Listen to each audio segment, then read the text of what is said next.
Will takes game one. We have 2 Amulet Titan players at 7-1. This is the best tournament we've had in such a long time.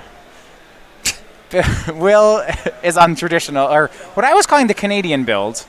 We saw this one a couple weeks ago being debuted here with Adventurous Impulses.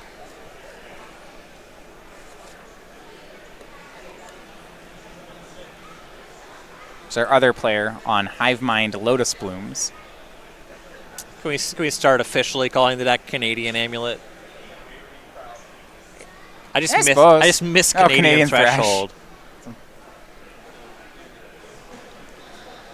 Got to give some respect to the Canadians for their innovations. Gemstone Mine, start here from Will. Getting game one off Dredge is pretty decent. That can be a tougher one. We go ahead and see Sakura Tribe Scout, but that's going to be hit by a Dark Blast from Mark Kelly. Ooh, very favorable exchange. Yeah, that's a great one for him. Not only he gets a Dredger in the yard, he's actually just going to second turn bin a life from the loam. I think part of that is you're not really going to want to cast the Dark Blast, and if you are, you're going to see it at a time. Radiant Fountain from Will casts 2 amulets. Yikes. Okay, well now a bounce land means he has 6 mana. It's reasonable. The double, I'm of the opinion, when people ask about the deck, any hand with double amulets in it is almost a keeper just by itself. No lands? Okay, well, Mark, yeah. How about both halves of an Ancient Grudge? What were you saying? Well, I mean, sometimes that happens. That stinks. Wow. Gruul Turf from Will. Instead of having 6 mana this turn, he has 1. Still might be okay. Mark just made a Bloodghast, but... Yeah, Pulliam has a lot of time to play with. Yeah, I mean, at the end of the day, as long as Amulet gets to 6 mana and casts Primeval Titan, that's all you're really trying to do. So if you're not losing, it doesn't really matter how long it takes you to get there. Right. Pretty slow start for Kelly. That was that quite ancient the turn. drug. Oh, that was enjoyable, but it does not deal damage to Pulliam. Right. This is the first one. Will down to 20. Remember that Radiant Fountain pushed him to 22. And a loam from Mark Kelly.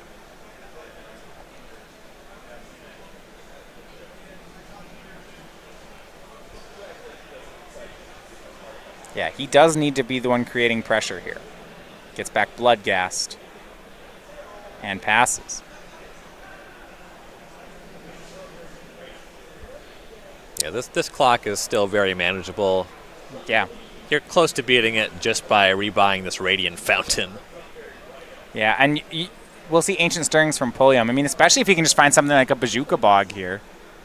You can just kind of, exile the graveyard, play a bounce land, pick it up, do it again. Right. Yeah, get that Faithless Looting out of there. Looks like Teleria West, Gemstone Mine, both in Will's hand.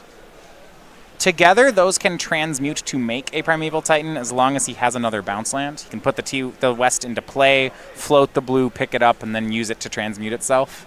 Sure. He's going to find another Amulet of Vigor. Number 3. Yeah, we'll see if this one sticks around. Yeah. Casts it with the floating red mana.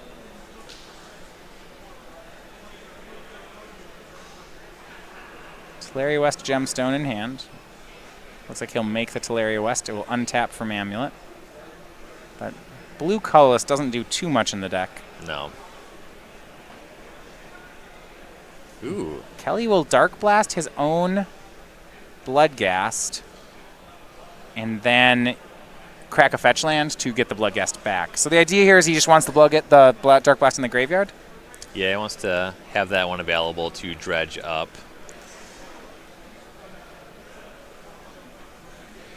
He's probably going to spend his turn flashing back Faithless Looting.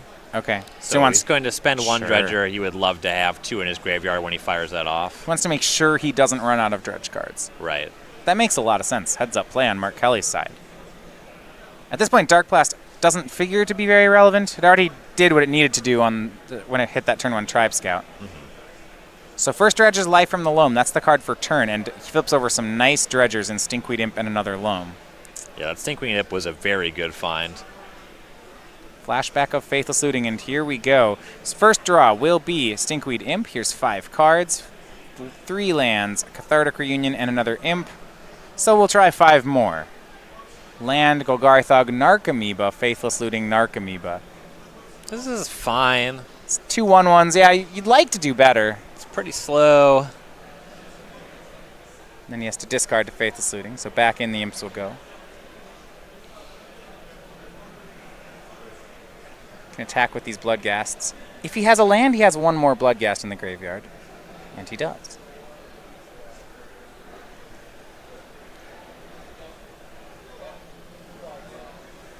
One more card into that will be the Life from the Loam. So if he's assembling a clock here, just, with some free 2/1s and 1/1s. Yeah. He'd like to find, I think, something a bit more powerful, maybe some amalgams or chills. Yeah, he wants to find that kind of stuff and then start flashing back Faithless Lootings. He needs a 3rd one of that, and then he can actually have a really big dredge turn. Theoretically, he can win on the following turn if he gets enough Creeping Chills, so Pulliam has to figure something out. Producing Bojuka Bog would buy him some time, because then he really just has to deal with what's already on the table. And we will make it up to Primeval Titan here for Will. Played a bounce land, picked it back up, and here is 6 mana. I assume Bojuka Bog will be found here, but we'll find out. Yeah, with no blockers here, looks like we're going... He does have Slayer's Stronghold in hand, which means he can't actually make the play of giving Primeval Titan haste here. So we're likely going to see a layup of some sort. And it looks like Boros Garrison Bojuka Bog will be just that. Lets him even pick up the Bog. Yeah, there's not too much concern about Primeval Titan dying. Right. Really tough for Dredge to do that. Kelly's hand is 3 lands. Yeah. If there was, you might see something like Simic Growth Chamber Bog pick up the Teleria West. But this shows some confidence from Will that he's willing to get both the red-white land and then pick up the Bog instead. Right.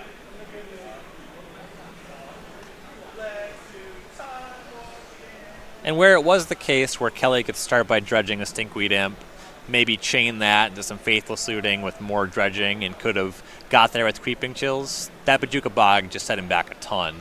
Well, here is Assassin's Trophy for Primeval Titan. We'll see if Will has another Titan. That may have caught him off guard. It's out of the sideboard, so he'll get a forest. And here's a swing for 8. Will down to 8.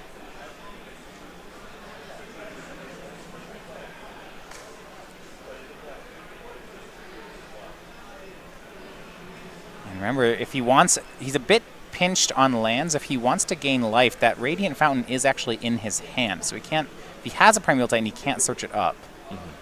This will be interesting to see what Will plays here. Does not have the right mana to transmute. He does have a Summoner's Pack, so he does have the Titan.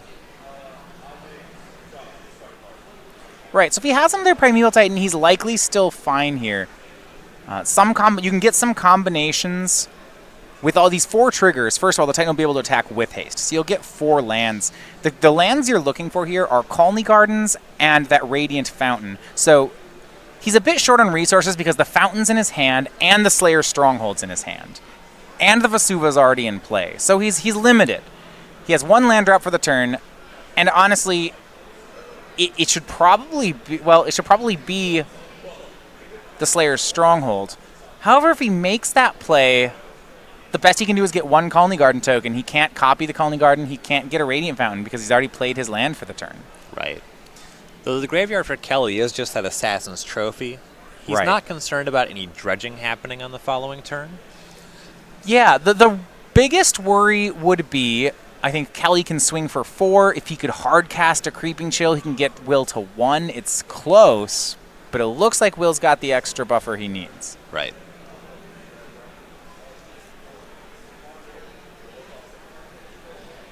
So, Summoner's Pact for Primeval Titan. Here is 6 mana. That Vasuva's copying Gruul Turf. He'll cast Primeval Titan. He has the haste and 2/0 ready to go.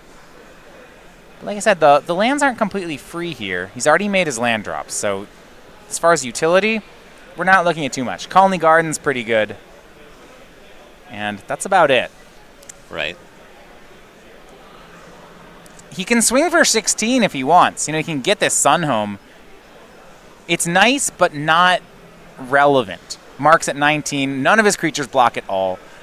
Will win on the next attack regardless of what he gets. So he's likely to just try to get defensive cards here. What I'm interested in him looking at doing is whether or not there's a line where he can get a bunch of blue mana and maybe transmute that Teleria West for something that could help him. Sure, like engineered explosives to buy some time. Yeah, I think he's short on mana to make that play.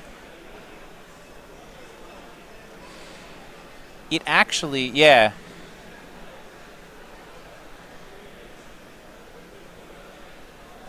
There is, all right. I'd have a line that I think I would have preferred.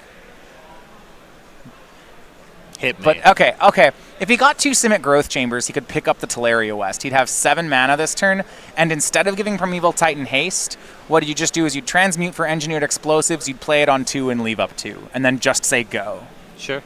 I think that is likely safer than any other line. Then during the attack, you nuke the board. Yeah, that makes sense.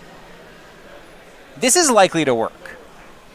Yeah, I would not classify this as a bad spot. Yeah, this is likely to work. There may be... Yeah, some combination of if Mark has, say, a Bloodghast, a land, and a Creeping Chill, he can actually get this, play land 6, play a Haster, play Creeping Chill, drain, win. I think that's there.